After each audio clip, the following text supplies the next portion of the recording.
Welcome to another episode of the Big Picture Business Podcast. Today we have a topic I think you're really going to enjoy. I know it was super fun for me going through just these ideas. How about you, Rory? You ready? Yeah, absolutely. Why don't you tell them what we're going to talk about? Let's do it. Today is all about life hacks. The title for this episode is Best Life Hacks to Help You Save Time and Money. Because isn't that what we all want to do? We want to save time and money, right?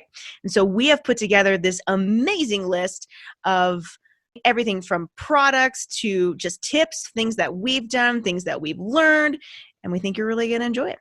Yeah, so we're going to talk about money hacks and real estate hacks, daily hacks that you can do, hacks for your cars, marketing hacks, and cooking hacks. Cooking hacks. Woo-hoo. All right, Rory, you want to get started? Let's just go for it. Let's jump right in. Well, okay, so a lot of people might be asking, like, what is a life hack, right? What on earth is a hack? We're not hacks. I don't think, no. Oh. Yeah, so what the heck is a life hack, Rory? All right, so a life hack is just a way for you to get a result, but get it quicker or get it in a manner where you actually might save some money. So there's usually like a tried and true way to do things, and people live by that. And by hacks, what we're talking about is, well, how do we find a way to do the same thing, get the same result, but do it while saving time and money? Exactly. That's the key. Yep. All right. So the first life hack we're going to talk about is all about cars. If you guys have watched pretty much any episode or listened, you know that Rory and I love some cars. We're big into cars. Well, yeah. And, we haven't actually, in a few episodes, we've talked about it a little bit, but we haven't really gone down the rabbit hole of our love of cars. But I was actually talking with my mom recently about this. And she was she doesn't understand the car obsession, right? And so growing up, she was like, I just don't get it. I don't get it. Like, why are you doing this? Like, why do you own 7 cars? You alone, Mom. Gosh. Right. And so, we're talking with her. I was just like, but this goes back to being really, really young. I was like, you should have seen it coming. If you saw me at 4 years old, I was obsessed with cars. Yeah. I literally would go into my grandparents' car, and they had this Audi that they had that, stick shift, late 70s, car. And I used to go out in it and I'd pretend to drive, and I'd just be like going through the gears and everything. I did that for hours and hours and hours. You still have time to be like a pro racer. Just do it. Just quit marketing and just go live out your dream. Yeah. Yeah. Well, yeah. And that was the other thing. I wanted to race cars. But being an only child, my mom was way too freaked out. That's fair. Okay, so number 1 hack for cars is, Rory, what is it? Do not buy a car that has a branded or a branded title or been in accidents. It has to have a clean title. Clean title. And I actually just learned something. I think that this is really important to know. If you're looking up records on Carfax, sometimes Carfax won't show if a vehicle had been in an accident. It won't show. There's a couple other ones where it may or may not show, but I found out that my Beamer was in an accident and I didn't even know because I was given the Carfax when I bought the car. I did my own due diligence on it. And I just learned a week ago that it had been an accident because I ran a report on another site. I was like, what? So yeah, make sure you do a lot of research ahead of time if you're purchasing a used vehicle. It's really important. Yeah. What was that other site? Autotrader.com is what it is. They will give you a full report if the vehicle's been in an accident or not. Yeah. Okay. So another thing to think about, and so this is something I learned actually from my mom, from one of her experiences. Okay. You have to be really careful. Like a lot of people get in the trouble where they're like, oh, I just need to get a car. And they're usually Mm. stressed out and, potentially don't even have a lot of money at the time to get something. And they go and meet someone somewhere and they go, oh yeah, like go take it, you know, down the street, go get it checked out or whatever. Right. But there was this whole scam that happened with my mom where she went to an auto shop to buy a car. She went, took it to a gas station down the road for them to check it out. They said everything's great. Hmm. She's, driving around up on the freeway, and the car just starts shaking and doing weird stuff. She was really, really scared. She takes it to another auto shop. They said that it is two cars welded together. What? What? Yeah. Goes to the police. The police say, we've been Whoa. watching these people. There's Whoa. nothing we can do for you, though. So So she bought it. oh yeah, she had already bought it. And this was like a Okay. month later that she was trying to figure out why the car was having so many issues. Whoa. And she couldn't Right. tell? Right. So they had this whole scam set up. Stolen vehicles, chop shop style. Yeah. Chop shop set up. And the police were watching them, but hadn't, been able to, take them down yet. Wow. And they had a deal worked out with the local auto shop. That's crazy. Yeah. Wow. So you have to be really careful about buying cars. Now, this also applies to, you have a German car, or we've both owned multiple German Mm-hmm. cars, right? They're known for being great cars and having high quality, but they also have a lot of issues because they're pushing the boundaries with their technology. That's the thing. So my recommendations anytime there's nothing wrong with buying them, but if you do, make sure you do your research on it, do all, the standard Carfax and, inspections and stuff like that, but make sure to get an extended warranty for them Mm. specifically. Mm-hmm. Mm-hmm. And I know a lot of people are against extended warranties, but in certain instances, they're really valuable and will save you, because the things that go wrong on these types of cars are really expensive. And so, Yeah. even if you pay $2,000 for your extended warranty to get another 100,000 miles out of it, it's so totally worth it, because almost any major repair is going to be that much. Yeah. Well, yeah. I was looking at my bills just this last year for the Beamer before we moved out here, and I have purchased the Beamer 3 times over just in the last few years in just keeping the car really tuned. So my recommendation, again, like Rory brought up a point, I think it was in the last episode, where it's like we really live well below our means, right? So we like having fast, fun cars and we like doing all this stuff, but make sure that if you're going to buy a vehicle like this, you have like a savings account for your vehicle, because it is going to need to be tuned up. It's not the reliable Honda, So yeah. Well, and that gets into like some of the things that, like, maintaining your car. Mm-hmm. If you actually follow the maintenance that's recommended for the car. Yeah. But not only that, pay attention. A lot of cars these days will say, oh, you can go 10,000 miles. Don't go 10,000 miles, for changing the oil or something. No. Even though it says that, 5,000 miles, Mm-hmm. like, just be Mm-hmm. consistent with it, but be consistent and use the right stuff. If you're doing it yourself, you're taking it to a shop, a way to save money is to buy the oil and take it to like a Jiffy Lube, and just don't buy any of their upsells, because it's all Yes. a bunch of crap. Correct. Correct. Yeah. Bring in But your own. yeah, if you don't know how to do it yourself, you can do things like that, and that'll save you some money. But just make sure to stick to the maintenance schedules. And when they say things like, especially on the German cars, change the timing chain at 60,000 miles, don't wait to 80 to do it. Change it at 60, because there's a reason. They know it's going to break. Yeah. In most cases, like, that's why they say it. So that's a good point. Check what's actually covered by your warranty, because there's different warranties that come with cars. They usually have a 3 or 4 year, a 5 year, 10 year, 20 year type of thing for different things. Yeah. So it's really good to stay on top of that and see what's covered. Yeah. Now, related to that is also cleaning your car, being consistent with making sure that the inside and the outside is clean. And it's really important to do this for resale value. Mm-hmm.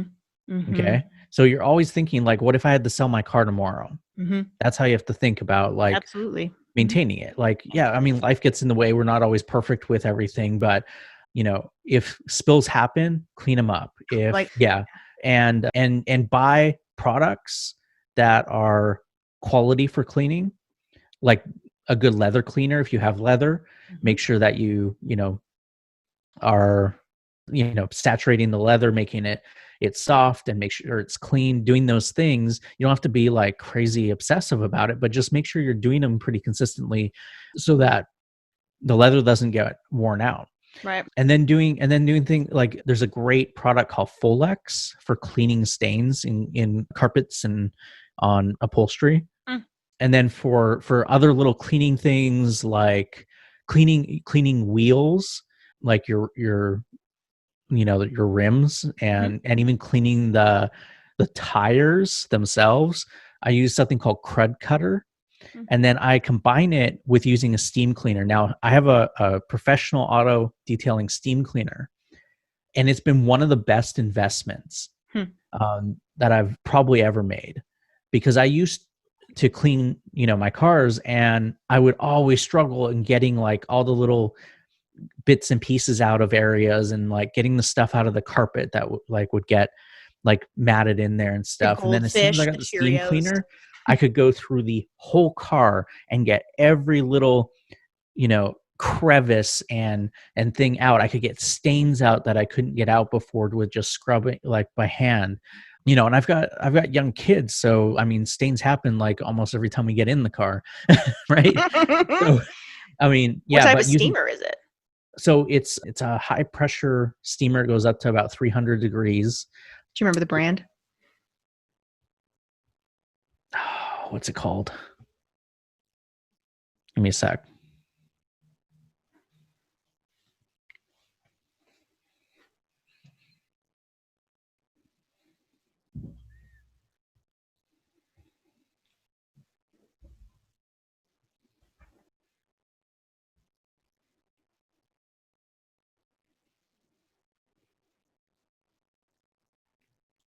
I think is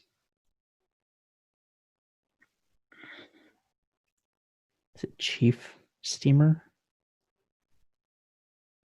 Is that the one I bought? Yeah.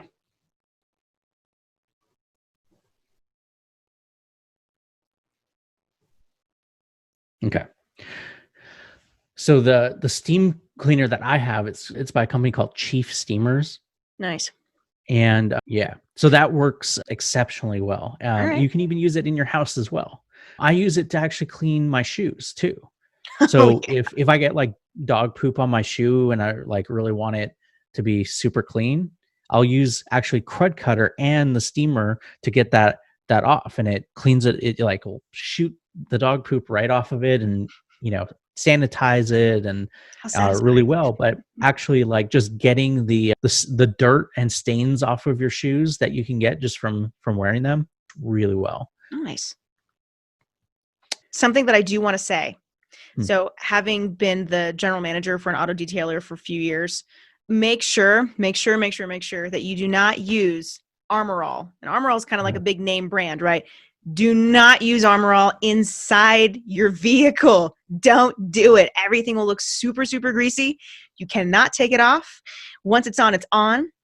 So whatever you do, don't do it. And I'm not saying Armor All is a bad product. Put it on the outside of your tires if you want to make them look shiny for a few minutes, but do not put it on the inside of your car. There's a lot better quality products. I use for cleaning, for doing the inside stuff, I use a local company Nice. that makes like a nice quality. Yeah, it was $2 more a bottle than the other stuff, but it doesn't have that shine and grease look to it. It looks nice, and it protects against UV. So that's Nice. real There you go. important too. Yeah, good. Now, one of the other things as far as cars that I found really, really important is I take out the original floor mats that come with the car, and I put rubber floor mats in.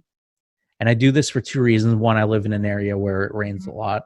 So, that keeps the carpets clean. But when you go to sell the car and you put the original floor mats back in and they don't have any wear on them, it looks so much better. You will get a higher price for your car. Yep, 100%. It's exactly what I did. I have WeatherTech mats.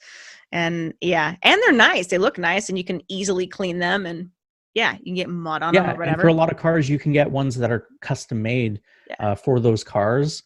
You can go to any store, any like AutoZone grocery type of store, Walmart or whatever, and get, Target, and get your basic ones that'll do the job. But you can also get the custom made ones for usually reasonably priced. You don't have to go and pay like $300 for a set, but I think I paid for our Lincoln, we needed 3 sets.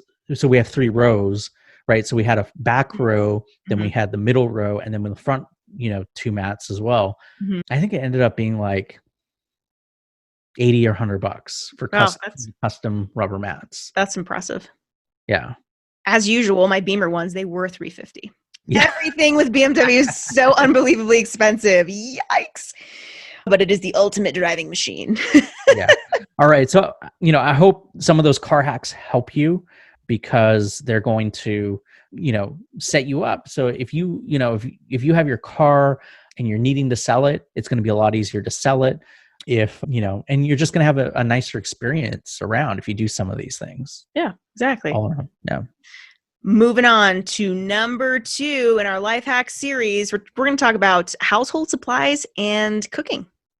Yeah, mostly cooking. Mostly cooking. We both cook a lot. Well, we might cook a lot, but these days with the kids and work, it feels it is going to sound funny, but it feels like a burden some days. Where it's like, I need to eat. It's one more thing on my list of things I have to do. Yeah. And so both my husband and I have done a lot of research on ways to save a lot of time in the kitchen. And for us, one of the number one tools we have is an Instapot. For those of you that do not have an Instapot, go out, get one. We'll put a link to one in the show notes for you. It is fan-freaking-tastic. It's so much better than a regular crock pot. Crock pots are great too, but an Instapot, oh man, I've made the best soup and ribs. I mean, you can make anything in this thing. It's amazing. So that's been a really efficient tool for us and our family and our lifestyle. Mm-hmm. And then the other kitchen gadget that we love is called the Joule, and it's a sous vide. For those of you who don't know what sous vide is, it's a method of cooking where you are bringing things up to a temperature in water and you're cooking things in water. It can be steak, it can be burgers, chicken, fish, whatever. Well, to explain, they're inside a plastic bag when this happens. Right. So there's thank you. So there's specific types of bags, like super safe, FDA, food grade, all that stuff. Yes, it's food grade safe. Yeah, and this is something in high-end restaurants. This is how they're cooking the food in a lot of cases. Yeah. So if you've ever been to a super high-end like steakhouse or something, this is probably how what you've eaten is something that's been sous vide. So the Joule is a super cool little tool. It connects to our app, and you submerge it in water, and you put your food in a bag and you season it lightly, and the food comes out perfect every single time. I mean, we use the Joule probably 3 or 4 times a week, and it is the best. So yeah, check that out. Again, we'll put a link to that in the show notes so you guys can see what I'm talking about. But man, it saves so much time. Yeah, and I really recommend a Breville toaster oven as well. Ooh. It's because you can not only do like toast, but you can cook things like chicken strips, which we end up cooking a lot for the kids. In the toaster? No, toaster oven. It's a toaster oven. It's a convection oven. Nice. So it heats all the way around. Nice. It heats, the air. So it gets an even cook. And I mean, I've cooked pizzas in it. Like, yeah, they're just great, very useful tools. There's probably not a day that goes by where I don't use it. Wow. Okay. I got to check that out. Quick story. I was standing in the kitchen 3 days ago making some breakfast, and I turn around and my toaster is completely on fire. I'm talking huge flames coming out of my toaster. I'm like, what is happening? I was toasting some bread for my little one, and I guess you need to clean your toasters because all the crumbs caught on fire. And thank God it was snowing. Like Chris just ran into the kitchen and like yanked it from the wall and just like threw it into the snow and was like, well, I guess we need to buy a new toaster. So yeah, clean your toasters, people. Yeah, if you haven't bought one, buy a Rebel. Okay, yeah, but seriously, I after this whole happened, after the whole fire fiasco happened, I read something that said that 1 in 5 home fires, like house fires, start because of toasters, like people not paying attention. So yeah, another life hack here: clean your toaster, like shake it out, do what you got to do, because yeah, that was a hairball situation for sure. Well, and you can get complacent with toasters and just push the button and then leave it, right? So Yeah. also make sure to pay attention to what you're doing. Be in the room while it's cooking. Totally. Before we leave the house, even before this happened, I always unplug the toaster from the wall. I for whatever reason, it's like, I don't know, let's not leave it plugged in. Now, especially once we get a new toaster, that thing is never going to be plugged in if I'm not around. Yeah, I always leave the Breville plugged in, but like I know my mom won't. It doesn't even keep her toaster on the counter. It goes in the cupboard When she's done? Oh, yeah. After every single time. Yeah. Wow. Smart woman. Smart lady, your mama. Yeah, she is. But related to this, one of the things I want to mention is like having quality tools and supplies that you're working with in your kitchen really matters. I know we're talking a lot about hacks, and a lot of times hacks can be like, oh, buy the cheapest thing type of things. But what we're saying is a lot of times buy quality so that you don't have to keep replacing it. Or I'll give you an example. Okay, so I had this peeler, like vegetable peeler type of thing. Yeah. Okay. And for like 3 years, it was dull. Why did you keep it? Exactly. Like I just like, I was like, I hardly ever, would use it. I'd use it like once every couple weeks. Okay. Right. And so it wasn't like I was using it very often, but I got in this thing. Every time I grabbed it, I'd start using it. I'd be like, oh, this sucks. And I forget about it. and I'd go to the store and I'd forget to buy one. And this just went on and on and on until Carly bought me one for Christmas last year. Nice. Because she could see how frustrated I was with the one we had. And and it made all the difference. Now I use the new one and it's sharp and it's a quality one and done. I'm like, oh, I should have done that so much sooner. But buying and sharpening, buying quality knives, ones that you can sharpen, really important. You don't have to go buy a whole set. And that's the key. Like you can buy 1 or 2 really quality knives that you're going to use consistently rather than buying a 12-piece set that is crappy. Totally. You and Carly bought us a really nice knife for our wedding as a fantastic wedding gift. And we have had to sharpen it maybe 3 times in 3 years. It's a great knife. Thanks. Yeah. But when you have something like that, you realize you don't need like 5 of them. Yeah. Because you're going to just, wash it off and use it again. Yeah, exactly. Yeah. So it actually ends up saving you more in the long run by buying quality. Now, we're not saying go out and spend $10,000 on a knife. That would be ludicrous. But instead of buying the set that's $50, buy the one knife that's $50. Yeah. That's a good way to, that's great. I like that. Yeah.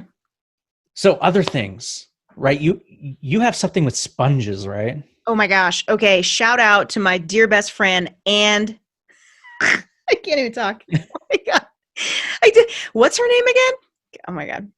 So shout out to my dear friend, Anne Van Brunt. She taught me this. I mind blown when I saw this. I was standing in her kitchen one night and we were just chit chatting, having a cup of tea. And she went over to wash a dish and her sponge was cut in half. I'm like, what? What's up with your sponge? And like, small sponges? She's like, no, what are you talking about? You cut it in half.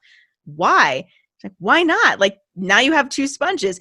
And if you think about like the sponge in general, like the grimy, you're going to use it however many times in the kitchen, it gets gross after a while. You toss it, you get a new one. But when we started cutting ours in half, it I mean, it made no difference in terms of how things got clean. Everything got clean eventually and really well, and it saves a lot of money. And it's funny thinking about sponges in general. Like, you don't think about it that often. Like, I need a sponge, I'll go buy a sponge. But that adds up. Like, how many sponges are we really using in a year, right? So ever since I started cutting my sponges in half, everything still gets clean, and I'm spending half the money. There you go. Nice. Yeah. There you go. Thanks, Anne. Yeah. Oh, pay attention. Okay, so this is yesterday I saw that we had 5 apples that were starting to go a little bit gross. They started to get mealy. And I thought, well, that's a bummer. I don't want to throw these away. So instead I made a pie. So when you have fruit that's starting to go a little bit meh, it can be any kind of fruit. You can turn it into a pie. You can turn it into jam if you like to jam. Bananas are always a big one around here. When bananas start to go brown, then I make muffins. So you can repurpose a lot of things, even if it starts to go bad technically. So that's a great way to and save there's some some money. recipes that call for having, like bananas, for example, Yeah. be going like on the verge of going bad, Mhm. right? Yeah. The other thing is that you can freeze them. Like say your bananas are starting to turn, Yeah, absolutely. you could chop them up and then use them for smoothies. Ooh, smoothies. Yeah, Yeah. absolutely. Yeah. But the key is to pay attention to the dates. So when you're actually shopping in the store, look at the dates of stuff. Mhm. And what I do, because I do all the shopping, I do all the cooking, I plan everything. What I do is I go to the store and I know, okay, if I'm going to be eating this on this day, I can't buy something that is past the expiration date of when I'm going to be eating that. Right. You know, so like say for example you're buying chicken but it's 3 days from now when you're making that meal, but they have a special on chicken and it's like you can save $5 if you buy the one where the date Right. is bad tomorrow or whatever, Mhm. right? Don't buy it, just buy the chicken that you need, and so that it doesn't go to waste. I also, though, to save money, I'll buy that chicken and then I'll shred it up and I'll freeze it and use that for Mhm. pot pie. That's another way, but Yeah. I'm horrible at using frozen food. I prefer cooking with fresh food, Well, so yeah, I of will course. go out of my way to plan properly to be able to do that. Nice. Yeah, but I want to share the secret of creating restaurant quality food, because how much does it cost to eat out?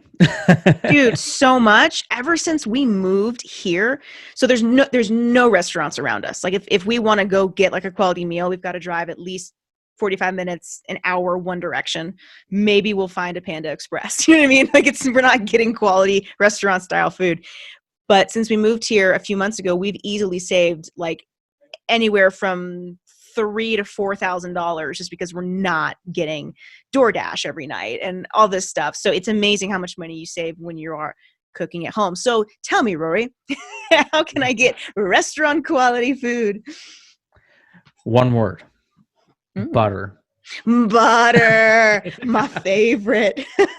No, but it's true. If you go to most restaurants, the thing that makes it so good is that they cook it in butter, but it's more butter than you expect.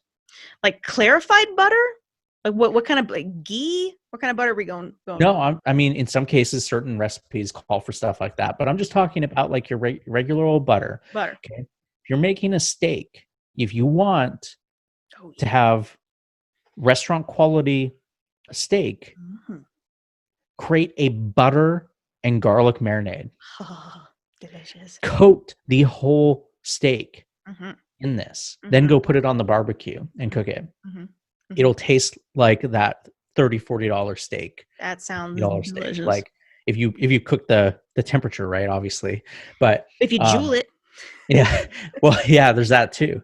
But that it really is one of the big keys. And I use minimal ingredients for seasoning. So a lot of times people think, oh, I gotta like have all these crazy seasonings. Now, if I'm making like Indian food, obviously I need specific spices for that, or Thai food, right?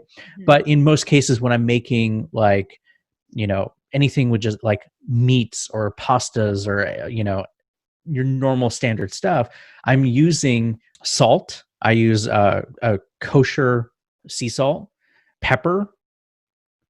I use seasoned salt, for red meats in particular. And I'll sometimes add it to sauces and pastas and stuff like that as well, to the Nice. actual sauce. And then really, other than that, those are like my main three. Other than that, I'll use like a little bit of oregano depending on the recipe. And then I cook with a lot of garlic and onions anyway, Mm-hmm. like actual garlic and onion. And so time saving wise, garlic, I buy a container of garlic The and use pre-chopped. it. I just scoop a Mm-hmm. thing rather than chopping a bunch of garlic. Mm-hmm. Yeah. Yeah. So there's things, you can do, and keeping your recipes simple will really helps, especially with like the seasonings and stuff, so that you're not buying a whole bunch of stuff. If you're trying a recipe, it's really easy to go out and buy like 4 new spices. Mm-hmm. But if you only use that once, then that spice sits there and you never use it again. That meal costs you a lot of money. Totally. So I try and stick to the basics as much as possible. Yeah, that's super sound advice. Yeah.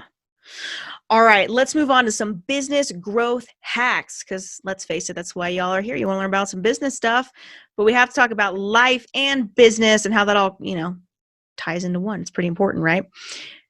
Number one on our business growth hack. You ready? You have to prioritize your brand promise, and message.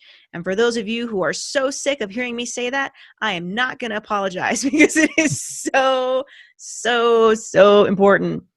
At least anywhere between 75 to 95% of all mistakes when it comes to online marketing can be fixed by addressing things that have to do with the brand.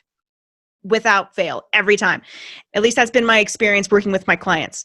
So if you're wondering, like, why aren't I growing online? What is happening? What's the disconnect? Go back to the brand. What are you offering? Does it connect to the target audience? Does it make sense? What is your mission around what you are selling? So that's really Yeah, this key. this is really the 80/20 of like fixing your business, right? Yeah. I mean, this is, if you learn nothing except this, like, it's so, so, so important. Make sure your brand is super, super solid.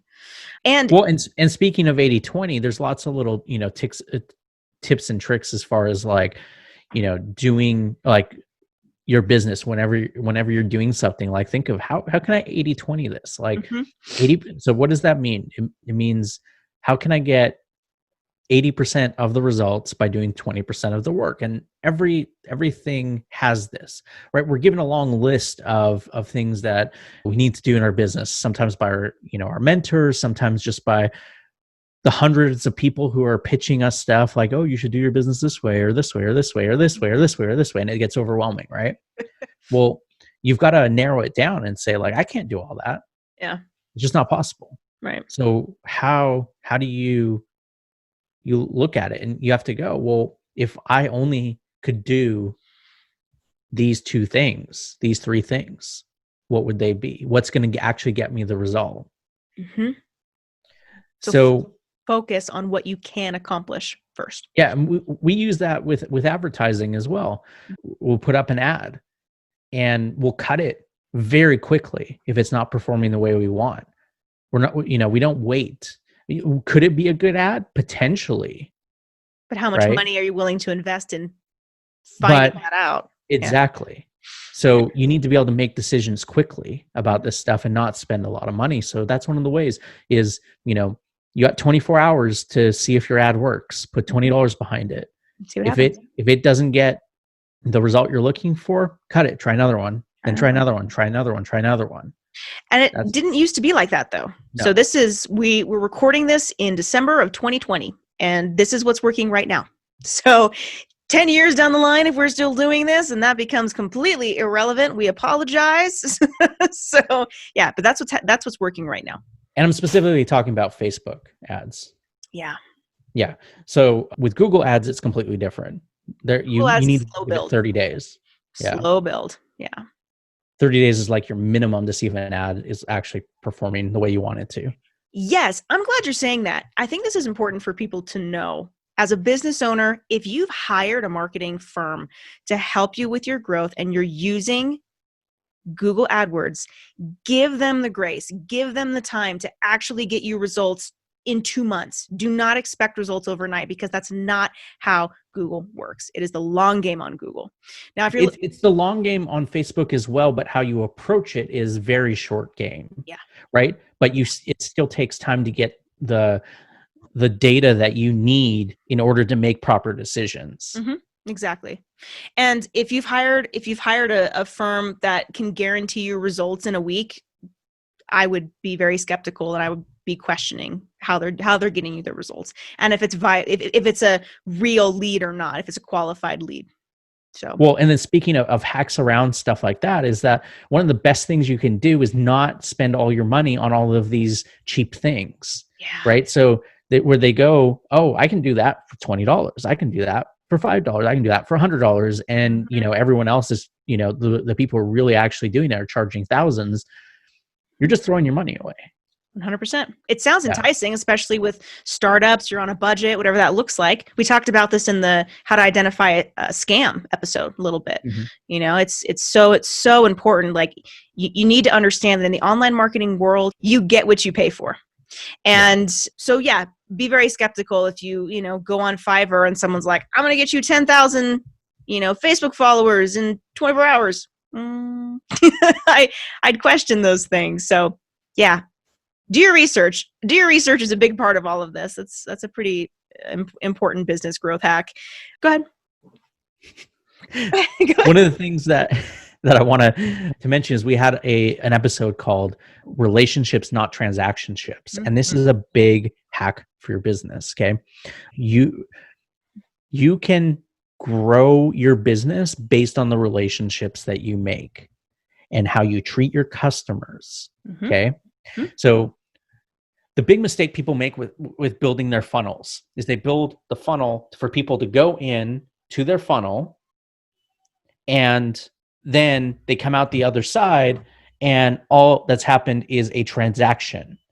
There's no relationship really being built. And a lot of times they're just cast off and you're just focusing on lead generation. I see this happen over and over again. Mm-hmm. But you have to actually build a system for yourself and for your business, which actually takes them through being a customer. Mm-hmm. And once they're a customer, how do you get them to refer other people to you? Right. Well, if you don't provide a good service, you don't provide good products, that's not going to happen. Mm-hmm. Mm-hmm. So you have to look at your business holistically if you really want it to grow. And that is a hack. I promise you it's a hack, because if you don't do it that way, you're just throwing all your money into a funnel that doesn't create more customers for you. Right. So you're always putting that money in the front end, but you're not utilizing it properly on the back end. So if you think about it, you paid for one customer, but they referred you 2 more customers. You didn't have to pay any marketing for those 2 more customers. Mm-hmm. Do the work up front. Yeah. Do the work up front. And in large part, I think what makes that method successful and that strategy successful is by respecting people's time as well. Because you can't get people into your funnel and then just send them an email like every single day. Just do this, here's the offer, buy this, buy now, buy that. There has to be some relationship cultivating there. So, yeah, absolutely. Yeah. And the other side of that is asking for feedback. Right? Oh yeah. It's a big one. Yeah. Yeah. And that means asking for reviews too, like reviews and testimonials and things like that. I am not the best at this, but there are systems you can put into place with your follow-up that'll do it for you automatically. And that's something that we're working on right now, is because, we want more reviews and testimonials so that we can help more people. It's not just help more people, but it's also to understand how we can help our business continue to grow, right? Because if we're not getting proper feedback, and I'm not talking about going to your mom or dad or brother or sister or whatever, or your husband, your wife, go to your actual customers and say, I would love your honest feedback on this. Here's a survey. Use something like SurveyMonkey. I think it's like free for the first, month or something. Get the free trial. Ask these people what their thoughts are. Where are the holes that you aren't seeing because you're too close to it? So when in doubt, just ask. It's that easy, and reward these people for doing that, for taking the time. Again, be respectful of their time. If someone's going to take the time to do that, reward them with a coupon or a free, I don't know, Starbucks gift card or whatever it might be that fits into your business model. And of course, like all things, I'm sure you've seen this if you're watching in all episodes. I always have this in the back here. It says, work hard, stay humble. I have that in my office for a reason. It's very important. I'm a Leo. My head can get pretty big sometimes. So I have to remind myself, stay humble, super humble in everything you do in your business, authentically, right? Yeah. Yeah.